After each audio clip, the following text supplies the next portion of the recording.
आपको बता दें, यूपी के कई शहरों में बढ़ने लगे डेंगू के मरीज। नोएडा, गाजियाबाद, लखनऊ में डेंगू के कई केस सामने आए हैं। डेंगू से अस्पतालों में बढ़ी मरीजों की संख्या।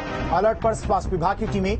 डेंगू के खिलाफ एक्शन प्लान तैयार है। कोविड की तर्ज पर डेंगू रोकने के लिए अभियान चलाया जा रहा है। गांव गांव, घर घर डेंगू रोधी अभियान चलाया जा रहा है। तो यूपी के कई शहरों में इस वक्त डेंगू के मामले लगातार बढ़ते जा रहे हैं और इसको लेकर स्वास्थ्य महकमा अलर्ट पर है। नोएडा, गाजियाबाद और लखनऊ में डेंगू के कई केस सामने आए हैं। डेंगू से अस्पतालों में मरीजों की संख्या भी बढ़ती जा रही है। स्वास्थ्य विभाग अलर्ट पर है और डेंगू के खिलाफ एक्शन प्लान भी तैयार किया गया है। कोविड की तर्ज पर अब डेंगू से निपटने की तैयारी है। गांव गांव, घर घर डेंगू रोधी अभियान चलाया जाएगा।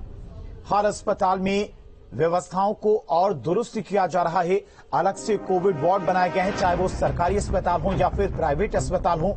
चेकअप कराने के लिए बड़ी संख्या में लोग अस्पताल पहुंच रहे हैं और इसीलिए अस्पतालों में लोगों की भीड़ काफी बढ़ती जा रही है। तो नोएडा, गाजियाबाद और लखनऊ में इस वक्त सबसे ज्यादा डेंगू के मामले सामने आ रहे हैं। यहीं पर सबसे ज्यादा मरीज अस्पतालों में पहुंच रहे हैं।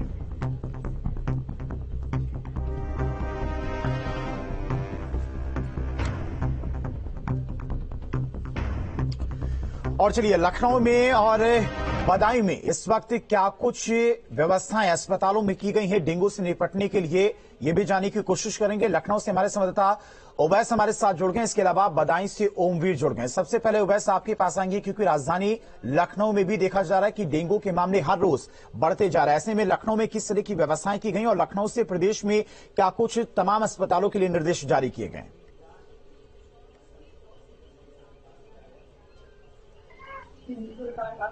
देखिए, बिल्कुल लखनऊ के अंदर जब से 23 मरीज डेंगू के मिले हैं तो तब से प्रशासन और ज्यादा अलर्ट मोड पर है। हालांकि स्वास्थ्य विभाग जो है, स्वास्थ्य विभाग पहले से ही अलर्ट पर है और तो वहीं पे जो ग्रामीण क्षेत्र वाले इलाके हैं, सामुदायिक केंद्र है, वहां पर स्वास्थ्य विभाग के द्वारा स्कैनिंग मॉनिटरिंग कराई जा रही है। तो जो लावा है उसको घर घर तक पहुंचाने का काम किया जा रहा है। जो आपने देखा होगा कि डीजल जो होता है, डीजल को चलाने के बाद जो तमाम जो गाड़ी है उसके अंदर उसका जो धुआं होता है उसको यूज किया जा रहा है। तो वहीं जहां स्वास्थ्य विभाग की तरफ से दिशा निर्देश भी दिए गए हैं और स्वास्थ्य विभाग ने साफ तौर पर कहा है कि जो कहीं पे भी अपने आसपास वाले जो क्षेत्र है वहां पर पानी न जमा होने दें, नालियों बिल्कुल साफ रखें और बरसात होने के कारण जहां पर पानी जम गया उसकी जल्द से जल्द निकासी की जाए। अगर आप घरों के अंदर में आपके जो कूलर है जिसकी आप हवा लेते हैं तो उसको बिल्कुल साफ कर दें। उसके अंदर क्रोसिन का तेल डाल के रखें ताकि जो मच्छर है वो ना पनप ना पाए। छोटे बच्चे जो घर से बाहर निकल रहे हैं उनको जो मच्छर रोधी क्रीम होती है उसको लगाकर बाहर भेजा जाए। तो वहीं लखनऊ के अंदर में अभी तक 23 मरीजों की पुष्टि हो चुकी है। हालांकि जो लगातार स्वास्थ्य विभाग है वो अलर्ट मोड पर है और जो जितने भी हॉस्पिटल हैं, चाहे सामुदायिक केंद्र हो, ग्रामीण क्षेत्रों के या फिर सरकारी अस्पताल हो, वहां पर बेडों की व्यवस्था अलग से भी की जा रही है। हालांकि जो बेडों जो खाली ताकि लोगों को बेड मिल पाए उसके भी जो विस्तृत रूप से एक चार्ट बना दिया गया है और वो चार्ट बना करके लगातार जितने हॉस्पिटल हैं जो सरकारी वहां पर भेजा जा रहा है और सरकारी अस्पतालों में खास तौर से अब इस बार की मॉनिटरिंग की जा रही है। तो वहीं सर्विस लाइन्स जो है लगातार सर्विस लाइन्स बनी हुई है। सर्विस लाइन्स का उत्तर प्रदेश के अंदर में लगभग सभी जितने भी आपके शहरी और ग्रामीण वाले अस्पताल है वहां पर उनको दिशा निर्देश दिए गए हैं। लगातार मॉनिटरिंग की जा रही है। ग्रामीण क्षेत्रों में अगर 2 से ज्यादा अधिक डेंगू के मरीज मिलते हैं तो पूरे ग्रामीण क्षेत्र में यानी कि पूरे गांवों के अंदर में उनकी स्कैनिंग मॉनिटरिंग की जा रही है। जैसे कोविड-19 के दौरान में स्कैनिंग मॉनिटरिंग की जाती थी ऐसे ही की जा रही है। तो वहीं जितने भी सरकारी अस्पताल हैं उनके बेडों को खाली करने के भी सुनिश्चित आदेश सरकार की तरफ से जारी किया गया है।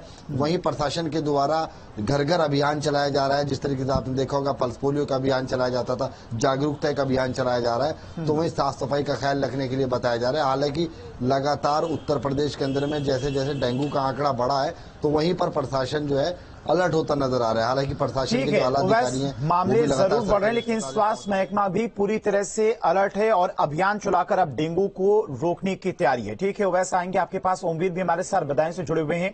ओमवीर, बदायूं में फिलहाल इस वक्त कितने डेंगू के मामले हैं और अस्पतालों में किस तरह की तस्वीरें देखने को मिल रही हैं? जी, बताना चाहूंगा कि जो बदायूं में 40 से अधिक मौतें हो चुकी हैं जिसमें बुखार भी शामिल है। और मलेरिया की बात करें तो मलेरिया में बदायूं उत्तर प्रदेश में पूरे में बदायूं जनपद जो है वो दूसरे नंबर पर पहुंच चुका है। हालत ये है कि अस्पताल में एक एक बेड पर 2-2, 3-3 मरीज का इलाज किया जा रहा है और डेंगू के मामले भी लगातार कई सामने आ रहे हैं, लेकिन सरकारी आंकड़ों में उन्हें कम दिखाया जा रहा है, जिसका कारण ये भी है कि लोग लगातार जाके प्राइवेट अस्पतालों में भी अपना इलाज कराते हैं। हालांकि मलेरिया जो विभाग है, स्वास्थ्य विभाग की तरफ से लगातार जागरूकता अभियान घर घर तक पहुंचाने का काम कर रहा है, लेकिन जो धरातल परिस्थिति है वो कहीं ना कहीं अभी तक खरी नहीं उतर पा रही है। हालांकि शासन का ये भी आदेश है कि अगर किसी गांव में 2 डेंगू के केस निकलते हैं तो पूरे गांव की जांचें कराई जाएंगी, लेकिन ऐसा अभी धरातल स्तर पर बदायूं में नहीं हो पा रहा है। बदायूं में एक गांव वसुंधरा है जहां अभी तक 1.5 दर्जन लगभग मौतें हुई हैं, जो डेंगू और मलेरिया दोनों से हुई हैं। वहां पर भी अभी तक जो प्रशासनिक तौर पर स्वास्थ्य सेवाएं हैं वो सही से मुहैया नहीं कराई गई हैं, लेकिन वहां पर एंटी लार्वा का छिड़काव लगातार कराया जा रहा है। ओमवीर, स्वास्थ्य महकमे के इतर अगर बात करें, नगर निगम की भी यहां पर जिम्मेदारियां बढ़ जाती हैं। ऐसे में क्या जहां पर सबसे ज्यादा डेंगू के मामले सामने आ रहे हैं वहां पर एंटी लार्वा का छिड़काव किया जा रहा है, फॉगिंग की जा रही है? जी, नगर पालिका नगर पंचायतों में फॉगिंग और एंटी लार्वा का छिड़काव कराया जा रहा है, लेकिन जो मामले हैं डेंगू और मलेरिया के वो सबसे ज्यादा ग्रामीण अंचल से निकल कर आ रहे हैं, तो वहां पर अभी धरातल स्तर पर जो सुविधाएं हैं वो ही दी जा रही हैं और ना ही इस तरह से एंटी लार्वा का पहले से कोई छिड़काव नहीं कराया जाता है। मामले निकलने के बाद ही स्वास्थ्य विभाग हरकत में आता है और उसके बाद वहां छिड़काव कराया जाता है। ठीक है ओमवीर और उवैस, आप दोनों का फिलहाल बहुत बहुत शुक्रिया तमाम सारी जानकारी के लिए। तो स्वास्थ्य महकमा फिलहाल अलर्ट है, हर अस्पताल को निर्देश भी दिए गए हैं, अलग से कोविड वार्ड बनाए जाएं, व्यवस्थाएं उचित कराई जाएं, जो वहां पर मरीज पहुंच रहे हैं उनका इलाज बेहतर हो, हर व्यवस्था पर तमाम अधिकारी से लेकर मुख्यमंत्री भी नजर बनाए हुए हैं।